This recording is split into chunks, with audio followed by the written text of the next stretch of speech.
Everyone, welcome back for one of our, if not the most important interview we're going to do over the course of the last of our session.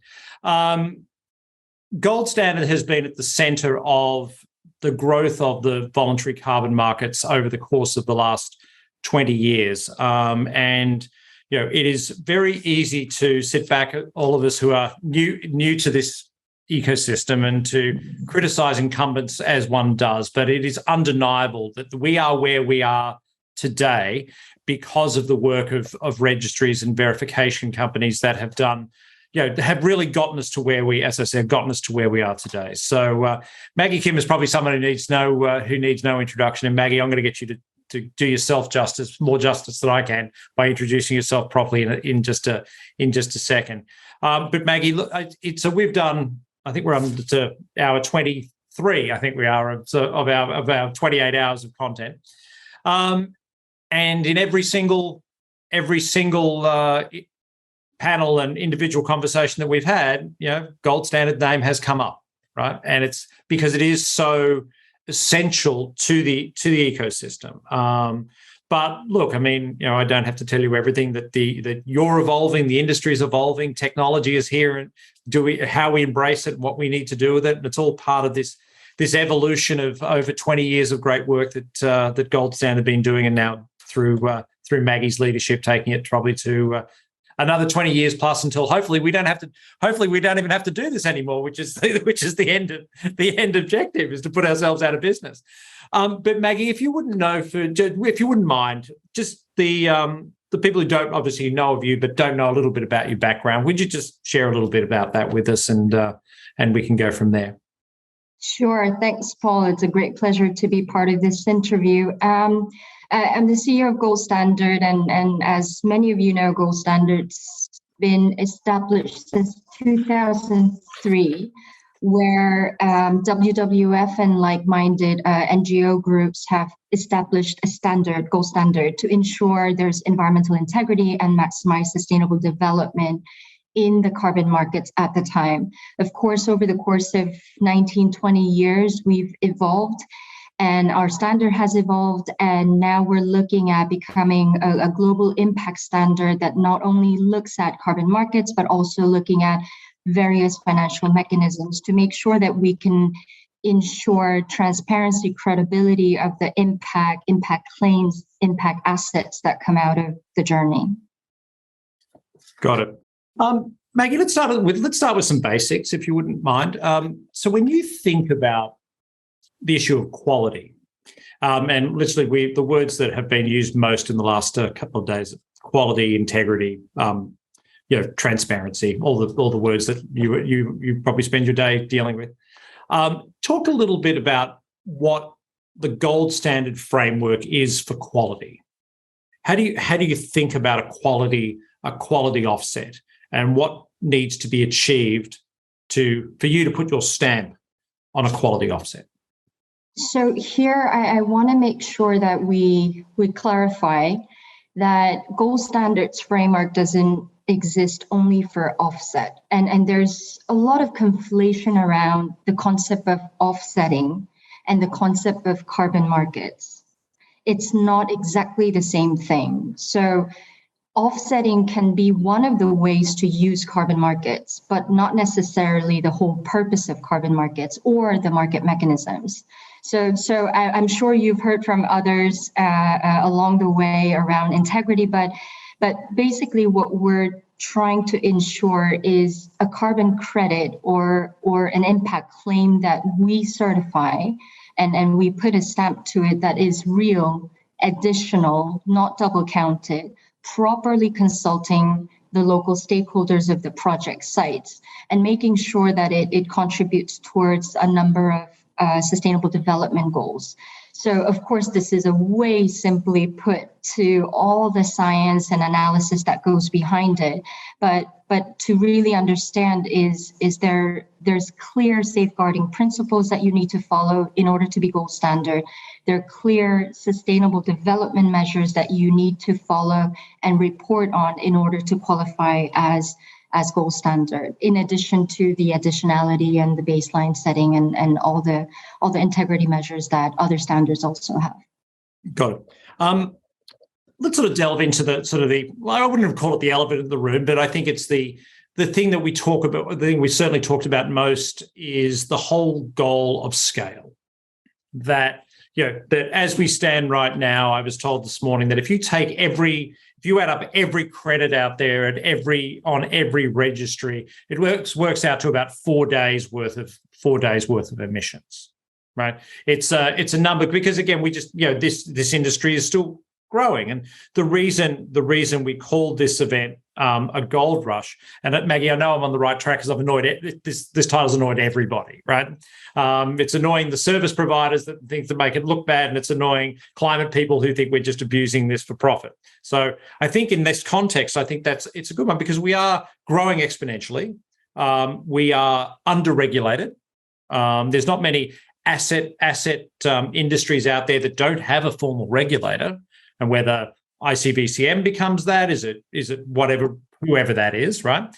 But for me, I think the issue of scale is obviously really important because we're not going to get to the Paris goals, offsetting four days worth of emissions, right? So how do you think about scale? How do you think about the inevitability? Is it inevitable that quality will fall if we scale? Is that necessarily the case? How do you think about scaling this to being, I think, correct me if I'm wrong, 150 million tonnes currently to multiples of that by 2030? I think, Paul, you're spot on your observation.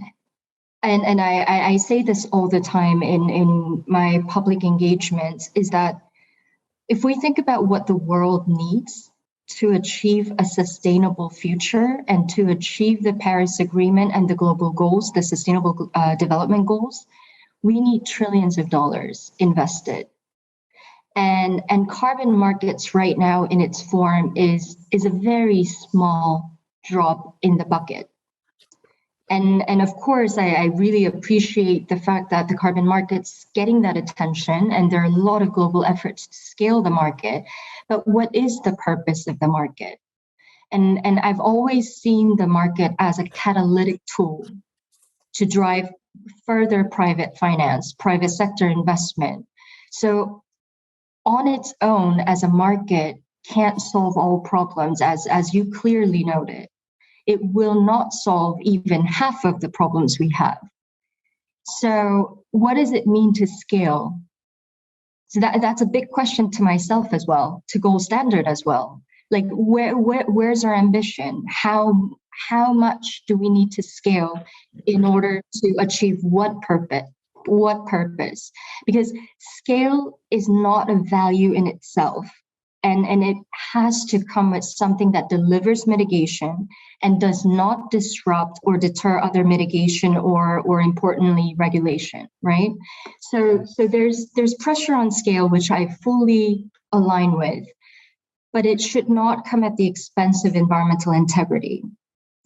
And I mentioned this earlier, that offsetting is not the only purpose of carbon markets, then offsetting done badly is harmful. Again, there are a lot of attention and criticism around the current market, but is it the market that's doing bad, or is it the use of market that's doing harm? So that's another conflation that often a lot of people have. We heard from John Oliver's HBO clip a few weeks ago that talks about the market as a whole. But you really need to break it down, because it's not, the offsetting is a use of market mechanism. And if the offsetter or the buyer misuses it, that's sort of having a ripple effect on the reputation of the market. Because I talk about this all the time. We cannot underestimate the 20 years of history that these independent standards have filled a policy void to catalyze action, right? That would not have otherwise happened. And there has been numbers of innovation that came through this market over the last 20 years. And I'm not saying the market's perfect or the standards are perfect. We're learning as we go, we're evolving, and we're improving as we go. So, for example, just to give you an example, people said sustainable development was too complex, that only a single metric of carbon could be accounted for in any material way. But Gold Standard proved it wrong. And now everyone's embedding sustainable development as a prerequisite to credibility in carbon markets, from Article 6 to now the CCPs by ICBCM. So there's evolvement, and if you talk to all these project developers, they are in the frontier in innovation, in driving technology, but those often get sort of swept under the rug when we get criticized as a market as a whole. So I think it's really important to understand that it's an evolving market, and I welcome the global efforts in creating a floor. And I say floor to what carbon credit should be, what the core carbon principle should be. And really from there, we need to find ways to differentiate quality, differentiate the benefits that's going to the ground, the sustainable development impact that's happening on the ground. So it's not a simple metric, but really multifaceted way of evolving. Right. So part of that evolution is the core, I would argue, is the core carbon principles. I think I was talking to Chris Leeds earlier today, and we've got Annette and some four of the board speaking at the end of this session. How important is I'll use this. If you simplify with core carbon principles, and then you could argue that is part of the process, which is a benefit because we have a complicated ecosystem, right? How important are those core carbon principles to establish a quality floor that we can be comfortable with going forward? I think it's a good measure. And I said I welcome setting that quality floor, but I want to highlight that it should be seen as a quality floor. And it should not encourage race to the bottom or the floor, that all standards, all actors in the industry should strive for more, right? It's much easier said than done. And that's where my challenge and fear is around, even with sound environmental integrity, let's say, by core carbon principles and what other standards, including Gold Standard, is setting, there is still a risk of over commodification where we revert to looking only at carbon or a type of carbon that's in vogue. So high impact projects that deliver, for example, a lot of the community-based services that deliver core services like clean energy, clean water, clean cooking, could become uncompetitive in this highly commodified market. So how do we ensure that we safeguard those projects to deliver those real impact on the ground without being overly commodified? Right. So again, Maggie, I think we can use the words interchangeably between financialization, standardization, commoditization. We can use them. One thing I'm really nervous about longer term is that we're in the end of a golden age for quality of offsets, right? And my big concern comes from SEC disclosures, that the moment the SEC turns around to US public companies, and whether that spreads to the UK, Australia, Canada, wherever,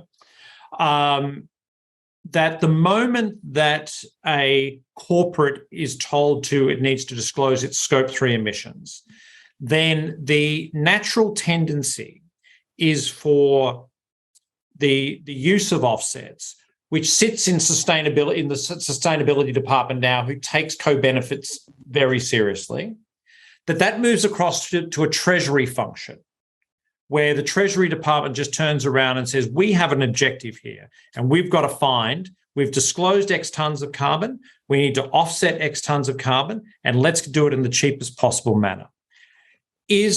Are disclosure requirements like that a threat to sustainable developments and to co-benefits that have been, it's the foundation of what you do, is to ensure. I think it's 3 of the SDGs that you need to, at a minimum, to qualify. Is that now under threat? I always find threat to become an opportunity at some point, because, for example, what you described, 10 years ago, sustainability divisions of large corporates were small. It was sort of almost ticking the boxes or doing the CS activities. Now it's really becoming a prominent function of many, many large corporates and leading corporates. That took us quite a few years to get there. And now you mentioned the role of treasury function within the corporate. I think that's getting closer to real decision making, right? So as much as it's a threat that some people will take it as, okay, how can we offset with the cheapest option possible? It could be seen as a truly decision making measure that integrates into the corporate decision making and their future business building. So for me, it really, there's a lot of pressures that corporates will get, not only from the regulators, but also from consumers and investors. Then, if those are disclosed and monitored, then investors and the top management need to put pressure on making sure that we're not doing it in a cheapest way possible. So that will take another few years. We don't have those many years of luxury, but it will take a few years for those behavioral changes to take place. So for me, of course, I am worried, and the market will be used in that context. As I said, we shouldn't conflate the offsetters versus the market itself, but the market will be used in that context. But we need to put pressure as a global community. So it's not just standards, but also NGOs, consumers, shareholders need to put pressure that that's not the most responsible way of offsetting. So hopefully the fact that it can be treated under treasury function, for me, that's getting closer to critical decision making of a corporate. But if misused, it will be misused. So there is equal level of opportunity for me as well as risk in that sort of change going forward. Right. Do you ever see a time where you would approve a carbon only benefit credit, which just there's no other SDGs, there's no other, it's just a ton of carbon and nothing more? That won't be gold standard. Right. No, just obviously that's obviously not, it's not in your DNA, but do you see the point that there's, if there's a demand out there for pure carbon products, right? Is that something you would ever consider? No. Right. No, simple answer, no, because sure, you can reduce, there can be mitigation impact, but what if it was at the expense of pushing out indigenous people in the project site, or cutting down energy access to certain communities around that, or doing harm in biodiversity that project site had? There's so many ways of, you can't look at just mitigation. Okay, these tons of carbon emissions were reduced. Did it do harm? And is it permanent? Is it additional? So and did we consult the local stakeholders that are affected by these projects? So it's so simple to talk about carbon credit as one topic, but it involves so many people and stakeholders throughout the journey that all the project developers are working with. So it's not as simple as, okay, just mitigation done, full stop. And that will never be gold standard. Right.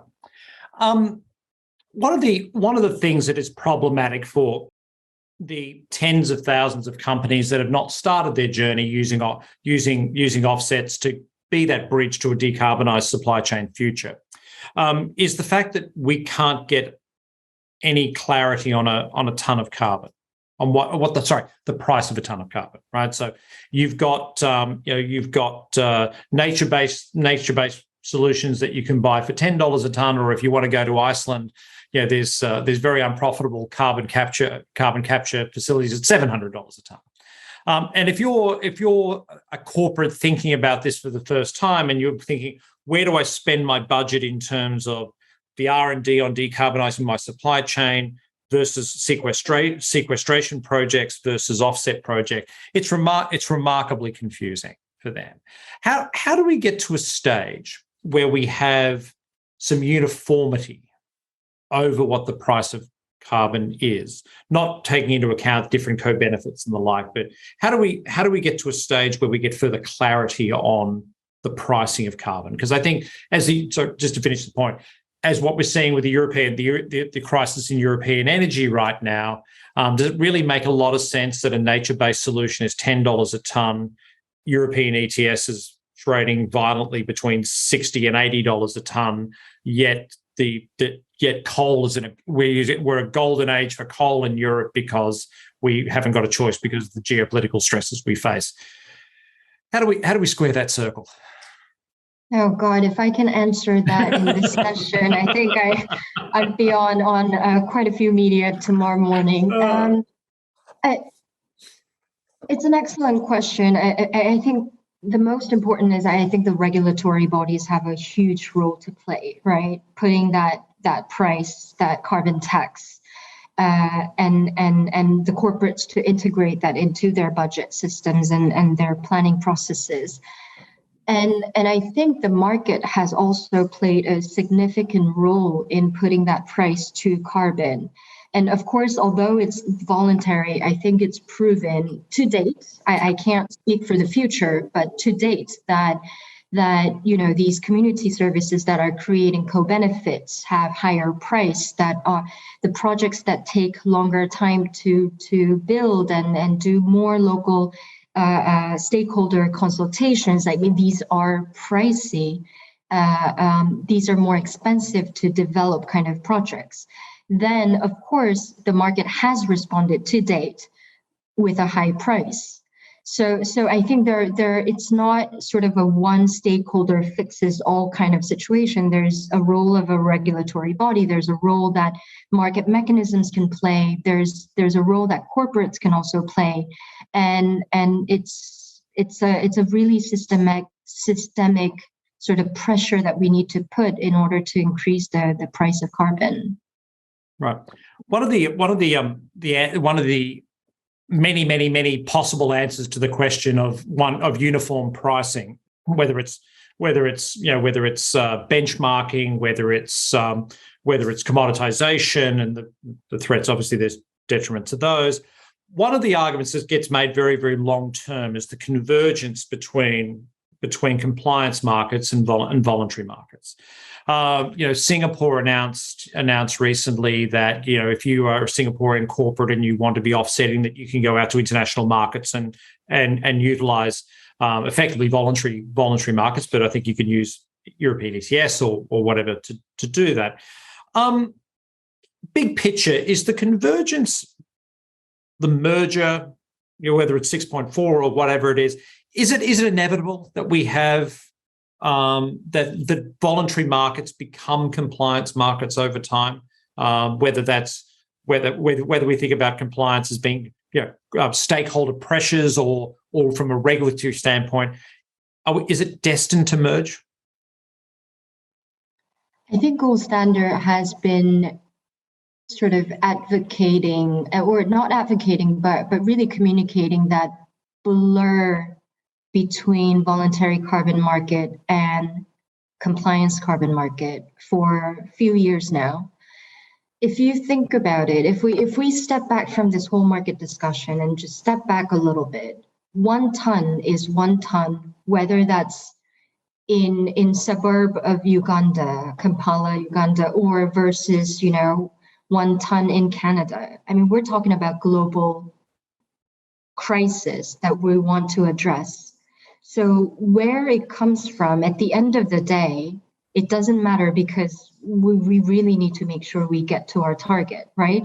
So in that case, we basically talked about corresponding adjustment, which made us very popular in many areas, sarcastically speaking, is more and more we're going to see blurry lines between voluntary carbon market and compliance markets. And for me, what's important is that what's gold standard in one market is the same gold standard in the other market. And that our users, the users of our standard, can have that flexibility in using different market mechanisms out there. And that's tracked clearly in our registry. For example, if it was used for CORSIA purposes versus Article 6.2 purposes, that it's noted so we avoid double counting, and that people can track where it was used. So for me, I think it's fair to say that we are more and more seeing that blur. And as national governments are looking into creating their domestic compliance markets, I mean, we're going to see that trend going forward. So I think the role of standards is be ready for that, and for the users of the standard to have those options open as we need more finance going into these projects. Right. And just on the point of global challenges and global solutions, where does that leave the role of national sovereignty? We were speaking yesterday about national sovereignty and carbon as an asset, which that Brazil and Indonesia and many other countries have the right to preserve and utilize as they wish. The Paris Accord is a bottom-up agreement, which is designed for individual countries to be able to do good. But clearly, you're seeing, India, the Indian example of sort of banning the export of offsets is an example of resource sovereignty, or taking back resource sovereignty, if you were to ask the Indian government about that. How do you think about that? And is there ever room for you to have different standards in different jurisdictions, taking into account local preferences, local regulation, just as a tool to be able to for efficiency's sake, or is gold standard, again, not trying to refer to you as rigid, but you have these set of universal standards that you are comfortable with, and should that be just applicable across any jurisdiction? I think what we're trying to do with a number of governments that we're working with is to apply as much gold standard principles as possible in them setting up their own level of their standards and certification processes. So we are working with a number of governments who are interested in adopting, but of course, it's important to note that we may not fit into all jurisdictional specifics or things that they need to think about. However, calculating that 1 ton of CO2 in a non-harming way should be universal. Yeah. So for me, that's not negotiable, in a sense that everybody should strive for that. Of course, it's hard to argue that everybody should be only at the high end of integrity. I don't believe that we should dominate the market in terms of volume. We've always been known as the high quality, I can't say niche, but representing the highest quality.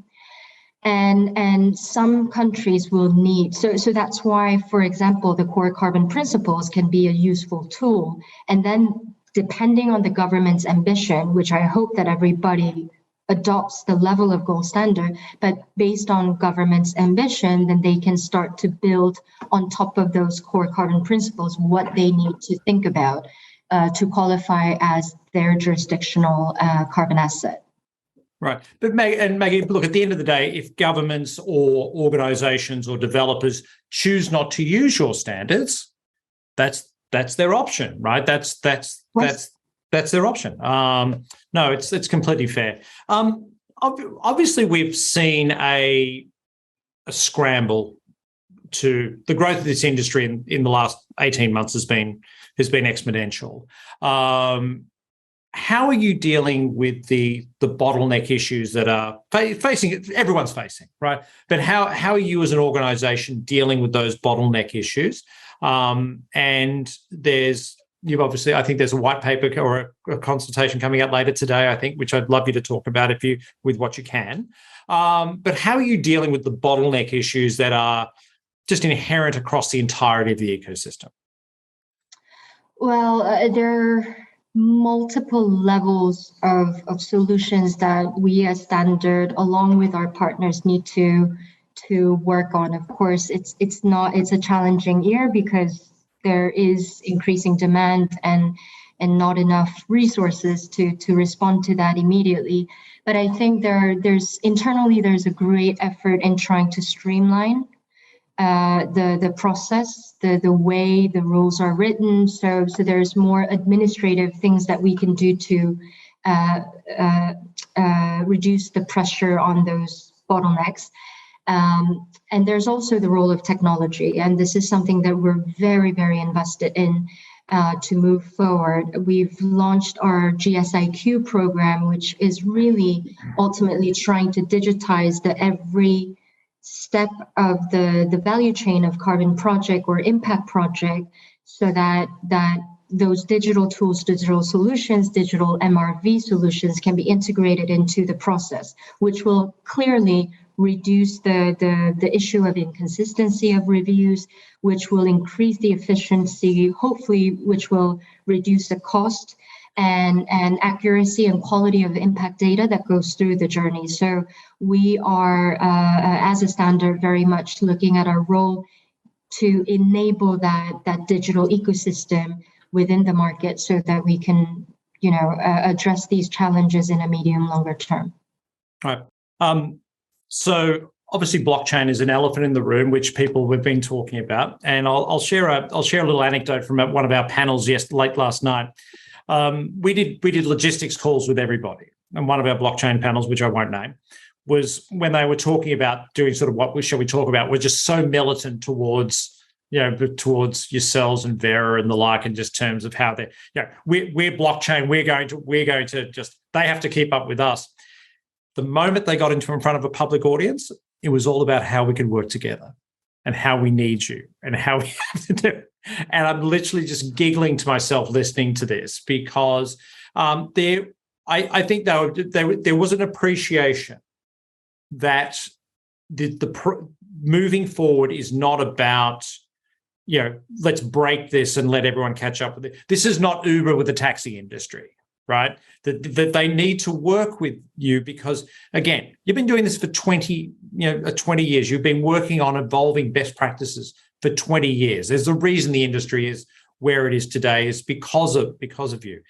But I will, and again, I won't name the person, but paid the industry an incredible compliment by saying that there is no industry that they have seen that is currently going through as wide-ranging a consultation, supply, demand, every part of the ecosystem it's just being discussed, could be influenced by blockchain and blockchain and Web3 technology, right? Now, I have no idea if this evolves to being 100% Web3 based or just a little bit at the margin. I don't know the answer to that. And Maggie, I'm probably convinced you don't know the answer to that either, right? Because it'll evolve over time. But can you talk a little bit about the public consultation? What did you learn? Where is there sort of low-hanging fruit for the industry? Where is there things that are at the moment a bridge too far? So before I get into the public consultation, let me talk about the role of blockchain in this ecosystem, because again, there's a lot of conflation between blockchain, tokenization, digital assets versus digitization of the supply side.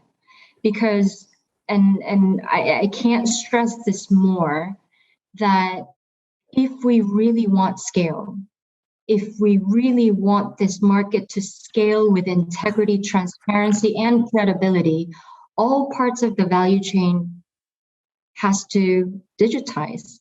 it can't be just the demand side. Imagine if we tokenize carbon credits on the demand side and there's extremely heavy traffic of transactions and demand, but we all know supply side that's being managed by standards are still pretty old school. So how do we digitize the entire value chain? How do we learn from the very cutting edge blockchain technology leaders in the industry to make sure that we bring the entire value chain forward, not imbalanced way? So for me, I think we recognize that the blockchain can bring innovation, transparency, greater finance to carbon markets. But at the same time, there are risks that we need to mitigate, the risks that we're still learning about. And also the standards need to learn about these risks, but also the blockchain technology drivers need to also learn about these risks, because it's not simple technology on its own. And as I said, to prove that environmental integrity, it takes so much work to get there. So trying to translate that into a digital form, one set of solution isn't going to do magic. So how do we make sure that we consult properly? And that's the approach we're taking. So we've, as part of the open collaboration work funded by Google.org, with partners like IOTA Foundation and Climate Check, we've launched 3 working groups. And it's magnificent how wide range of stakeholders got involved in signing up for these working groups. One is looking at digital assets. So the role of tokens, tokenization of carbon assets. What does that mean? What are the risks that we need to be aware? How can we do this? And what's the purpose of it? And second is really looking at the connectivity. So the APIs, the how can registries work with other registries, domestic registries, meta registries, and how can these interconnect? And we talked about blurry lines between voluntary carbon market versus compliance market. So what's the role of technology in enabling that interoperability? And third is looking at digital MRV solutions, so monitoring, reporting, and verification solutions. How can we create a framework, a digital workflow that can integrate these solutions? Because a lot of times these solutions can come in to really innovate the way we review projects and the way these monitoring measures are collected. So these 3 working groups have launched, and we had great interest from all kinds of stakeholder groups, including blockchain technology groups, including financial industries, including think tanks and academics. But one thing that's underlying in all of these working groups is we all want to scale, use the technology to drive scale with integrity. That's the starting point. So hopefully we will come out with a number of good outcomes and public consultations on those 3 topics. Got it. Is the issue of KYC important to this? Is this an essential element that that knowing who you're dealing with and knowing who the parties involved, is that a deal breaker? Well, rephrase. Is that vitally important to you? I guess we're talking about the tokenization aspect. So that's the digital assets working group that will look into this issue. And it'll be very interesting to see the different views from different groups in how we deal with KYC issue. Of course, I've always said the technology itself is probably the most transparent one we have today. And I'm not coming from a technology expertise, so maybe someone can correct me, but it is the governance of it that probably needs much more rigor in terms of transparency and proper due diligence. But we'll definitely get to those topics through these working groups. Got it. And obviously, blockchain is but one technology that's part of the equation. Is there anything that you're thinking about in terms of things that you could implement in the here and now to improve the efficiency, to sort of speed up the times for verification and the like? So that's where I talk about the second working group, which is focusing on digital monitoring, reporting, and verification tools. So how can we use the digital solutions to monitor the project performance and report directly to the digital workflow that goes through the certification process? I think that's an area where a lot of our stakeholders are also interested and want to move forward with, because that will increase the accuracy, reduce human error, increase transparency, and also reduce costs. So I think those are the solutions that will come through in our pilots, in our discussions going forward. Got it. We do have an audience question for you. As a non-expert, I'm genuinely curious about why should a government like Indonesia follow standards other than the UN FCCC/compliance, as emission reduction with corresponding adjustment features of Article 6 has the highest intrinsic value plus an option? So it is an option. I think, Paul, you and I both agree that its sovereign government has their own right to decide how they do it.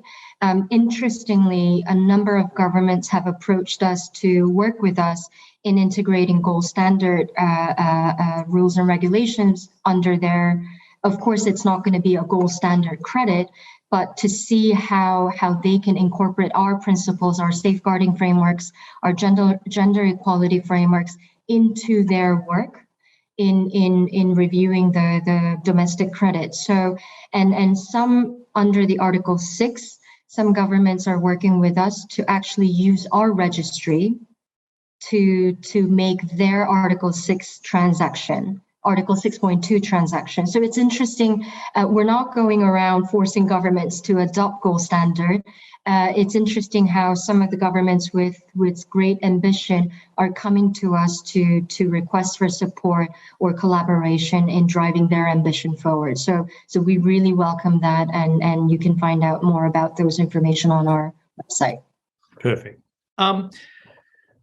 Maggie, one of the concerns I have is we hear these numbers of $300 billion by 2030 and taking the 150 million tonnes and multiplying that 20 times, and when you get to numbers of that big, it's sort of random a little bit. But from one of the concerns that I have is for all the good intent, right? And we had a representative from Microsoft on this morning and talking about the work that they're doing. And Microsoft should be and rightly so held up as a corporate that's doing tremendous work. But I get the sense, given the lack of capital, the lack of private capital, which you've said is essential going forward, I just don't see it coming in. For me, I think about it this way. When some of the largest dedicated asset managers that are going to be essential to this process, right, that they're only managing several $100 million, which in the asset management realm is a rounding error, right? I think about it this way: where is the $1 billion check from Yale University? Where is the $1 billion check from Norges Bank or from PIF or from Ardia, or the big global, in many cases, socially responsible platforms? What is holding them back from investing the money that needs to be invested? And just to finish the point, we had someone on before who runs a group in Brazil, and they were saying that to protect the outer rim of the Amazon, that would cost about $20 billion of project development to protect the entire outer rim of the Amazon, which would go a long way to shoring up that it's essential planetary asset. Where is the private capital and what is holding it back? I think this is exactly, it will exactly link to what's going out from Gold Standard today on announcing our pilots for fund requirement. So Paul, you're again spot on that we're looking for trillions of dollars to flow into addressing climate change, not only climate change, but sustainable development for all of us. And in order for that to be done, corporates need to know where they can invest and how to make those decisions and what they can claim, right? So those sort of frameworks are missing in the equation, but yet we're putting pressure on corporates or private investors to act on it. So Gold Standard's releasing its fund requirement and its pilot phase, basically helping these impact investors, private equity funds, impact investors to go through a Gold Standard process in designing projects, designing fund requirements and the projects that qualify for that, and then monitor it. And at the end, we would verify that impact that comes out of those funds. So of course, we're targeting SDGs, the Sustainable Development Impact, including the climate impact. But I think it will be a really an interesting way to test if there is an appetite for these large investment impact investors or investors to move in that direction. And it's interesting because 5 years ago, when we came out with an idea, a very sure concept, no private equity firm wanted to talk to us. Nowadays, we have hundreds that are lined up to speak to our team. So what's created that change? There's more pressure, and you can't get away with investing in brown at this time of the year, and we don't have that luxury anymore. So of course, will that all be done in a perfect way? Probably not. We will learn as we go, but I think it's a great sort of moment to shift that gear and say let's move away from very small bucket of carbon markets discussion only, but it's really how do we mobilize more finance, more private finance for greater impact, and how can we verify that, and how can these investors claim their impact, and what can that be used in terms of reporting requirement, in terms of their inventory requirement. So I think it's a bigger question we need to tackle, and often I get drawn into just the market, but Paul, you mentioned it, the scale of where we need to be is a critical at this moment. So that's something that we're working on to enable that environment for investors to move in that right direction. Does a lack of a global accounting standard ever come up in those conversations? Yes, that's another thing. I think if you speak to any investor or any corporate, they will say they're reporting fatigue. There's so many reporting that they need to do. There are so many standards that they need to meet. And one of the things that Gold Standard's doing is we're trying to consolidate and basically say, if you go through Gold Standard process, you're basically taking a number of initiatives, a number of standards. And we're working with some of them to really proactively align so that the users of our standard can benefit from that, because it is tiring to even understand the variety of standards and requirements that they need to comply with. Someone, just as an aside, someone was telling me yesterday that under Basel III, a carbon credit, even if it's a complete offset for a commercial bank, has a higher risk weighting than a futures contract, which is inhibiting for the way banks operate. These sort of things are inhibiting, and I don't think that's certainly not helpful in terms of allowing people to scale. Maggie, one of the things that concerns me, I have a few things that concern me clearly, is that this, in some ways, this is a good thing, that there is a concentration of projects in the hands of large corporates, right? And again, Microsoft is one of those corporates. Aspiration, we had Andre Cherney on yesterday, was talking about the work that they're doing.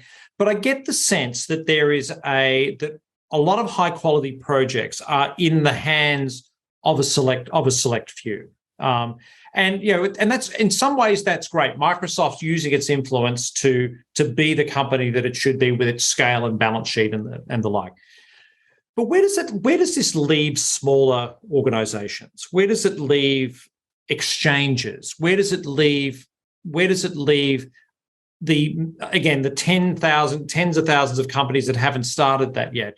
My concern is that there's, again, this quality deterioration that may not necessarily qualify for gold standard, but there are other registries out there that in some ways that, that smaller companies may not have the quality of assets that big companies which goes back to a fundamental flaw in our climate challenges, that a lot of the solutions are for rich developed world mega companies that they can afford these solutions where the global south may be left behind.